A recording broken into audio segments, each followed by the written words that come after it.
కేసీఆర్ ను జైలుకు పంపాలి, కాళేశ్వరంపై అత్యున్నత దర్యాప్తు జరిపించాలంటున్నాడు మాజీ ఐఏఎస్ ఆకునూరి మురళి.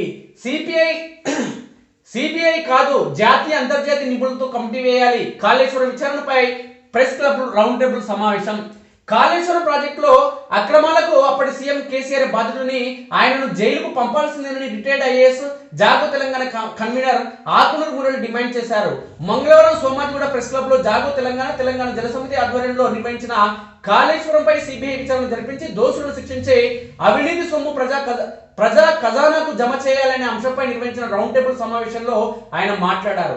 కేసీఆర్ తన మెదడును కరిగించి ప్రాజెక్టు డిజైన్ చేశారని, కడుపు కట్టుకుని పూర్తి చేశారని పలుమార్లు చెప్పారు. కాబట్టి జైలుకు వెళ్లాల్సిన జాబితాలో మొదటి పేరు ఆయనదేనని పేర్కొన్నారు. కాళేశ్వరం ప్రాజెక్టులో అక్రమాలకు పాల్పడ్డ వారిపై అత్యున్నత స్థాయి కమిటీ ద్వారా విచారణ జరిపించాలని, సిట్టింగ్ జడ్జితో సిబిఐతో విచారణ అంటే దోషులు తప్పించుకునే అవకాశం ఉందని అనుమానం వ్యక్తం చేశారు. కాళేశ్వరం ప్రాజెక్టులో అక్రమాలకు పాల్పడి జైలుకు వెళ్లే వారి జాబితా రెడీ చేయాలన్నారు. ప్రాజెక్టు నుంచి 2 టీఎంసీలే ఎత్తిపోయినప్పటికీ 3 టీఎంసీ పనులు చేపట్టాల్సిన అవసరం ఏమొచ్చిందని ప్రశ్నించారు. ఎప్పుడు జైలుకు వెళ్లాల్సి వస్తుందా అని భయపడాల్సిన కేటీఆర్, హరీష్ రావు ఎంతో ధైర్యంగా మాట్లాడుతున్నారంటే సిబిఐ జ్యుడిషియల్ తో ఏమీ కాదన్న ధైర్యమేనని ఆరోపించారు. భవిష్యత్తులో ఇంకెవరాలంటే అక్రమాలకు పాల్పడకుండా ఉండాలంటే కాళేశ్వర అక్రమాల బాధ్యులైన రాజకీయ నాయకులు, అధికారులు, ఇంజనీర్లందరినీ జైలుకు పంపించాలని డిమాండ్ చేశారు.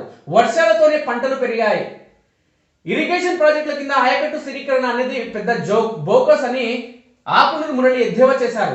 ఎస్ఆర్ఎస్పీ ఆయకట్టుకు పూర్తి స్థాయిలో నీళ్లు ఇవ్వకపోయినా ఇంజనీర్లపై అప్పుడే చర్యలు తీసుకుని ఉంటే ఇప్పుడు కాళేశ్వరం కింద ఆ ఆయకట్టును స్థిరీకరించామనే ముచ్చటే వచ్చేది కాదని ఆయన గుర్తు చేశారు.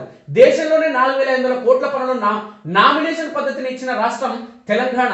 ప్రాజెక్టు కాళేశ్వరం మాత్రమేనని తెలిపారు.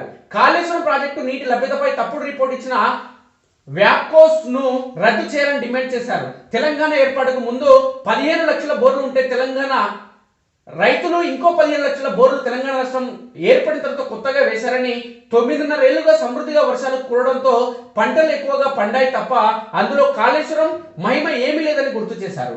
సిబిఐ, ఈడీ, ఐటీ, బీజేపీ జేబు సంస్థలని, అందుకే జాతీయ అంతర్జాతీయ స్థాయిలో వివిధ రంగాల్లో నిపుణులతో కూడిన హై లెవెల్ కమిటీని ఏర్పాటు చేసి కాళేశ్వరం అక్రమాలపై విచారణ జరిపించాలని ఆయన డిమాండ్ చేశారు. పక్షపాతం లేకుండా విచారణ జరపాలని జస్టిస్ చంద్రకుమార్ పేర్కొన్నారు. కాళేశ్వరం అక్రమంలో బాధ్యులుగా ఉన్న ఇంజనీర్లు అప్రూవర్గా మారుతారో లేదా నేరస్తులుగా మారుతారో తెలుసుకోవాలని జస్టిస్ చంద్రకుమార్ సూచించారు. వ్యాప్కోస్ చైర్మన్ గా పనిచేసిన రాజేంద్రన్ ఇంటిపై రైట్స్ చేస్తే 35 కోట్ల నగదు దొరికిందని, ఇందులో తెలంగాణ నుంచి వెళ్లిన సొమ్మెంతో లెక్క తేల్చాలన్నారు. ప్రజల సొమ్ముతో నిర్మించిన పెద్ద ప్రాజెక్టు కాబట్టి ఎలాంటి పక్షపాతం లేకుండా దీనిపై విచారణ జరిపించాలని డిమాండ్ చేశారు. కేసీఆర్ కు పదవులు రాలేదు కాబట్టే తెలంగాణ ఉద్యమం చేశారు తప్ప పదవులు ఇస్తే ఆయన వాళ్ళ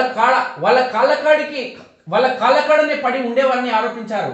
కాళేశ్వరంలో జరిగిన దొంగతనాన్ని ప్రకృతి పసిగట్టింది కాబట్టి బ్యారేజ్ కుంగి పంప్ హౌస్లు మునిగాయని తెలిపారు. ఇంజనీర్లను వదలొద్దు అంటూ పాషం యాదగిరి సీనియర్ జర్నలిస్ట్ పేర్కొన్నారు.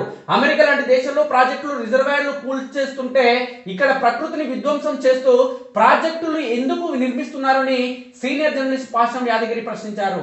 ఇలాంటి ప్రాజెక్టులు డిజైన్ చేసే ఇంజనీర్లను వదలొద్దని ఆయన తెలిపారు. తుమ్మిడిహెడ్డి దగ్గర ఇప్పటికిప్పుడు బ్యారేజ్ నిర్మించకుండా నీటిని మళ్లించుకునే అవకాశం ఉందని రిటైర్డ్ ఎస్సీ నల్లవెల్లి రంగారెడ్డి అన్నారు. కాళేశ్వరం రీడిజైన్ అనేది రాజకీయ నిర్ణయమని, బ్యారేజ్ల నిర్మాణానికి సరైన ఇన్వెస్టిగేషన్స్ చేసి వాటికి అనుగుణంగా డిజైన్ చేసి ఉంటే ఇలాంటి పరిస్థితి వచ్చేది కాదని చెప్పారు. ఫ్లోటింగ్ స్ట్రక్చర్ గా డిజైన్ చేసి రిజర్వాయర్ గా మేడిగడ్డను మార్చడంతోనే దానిపై ఒత్తిడి పడి బ్యారేజీ పిల్లర్లు కుంగాయని వివరించారు. ఇప్పటికైనా సమస్యను క్షుణ్ణంగా అధ్యయనం చేసి తదుపరి చర్యలు చేపట్టాలని సూచించారు. బాధ్యుడు కేసీఆరే, నైనాల గోవర్ధన్. కాళేశ్వరం ప్రాజెక్టులో అక్రమాలకు కేసీఆర్ బాధ్యుడని తెలంగాణ జనసమితి కన్వీనర్ నైనాల గోవర్ధన్ అన్నారు. ఈ అక్రమాలతో సంబంధం ఉన్న ప్రతి ఒక్కరిపై కఠిన చర్యలు తీసుకోవాలని, వారు తిన్న సొమ్మంతా కక్కించాలని డిమాండ్ చేశారు.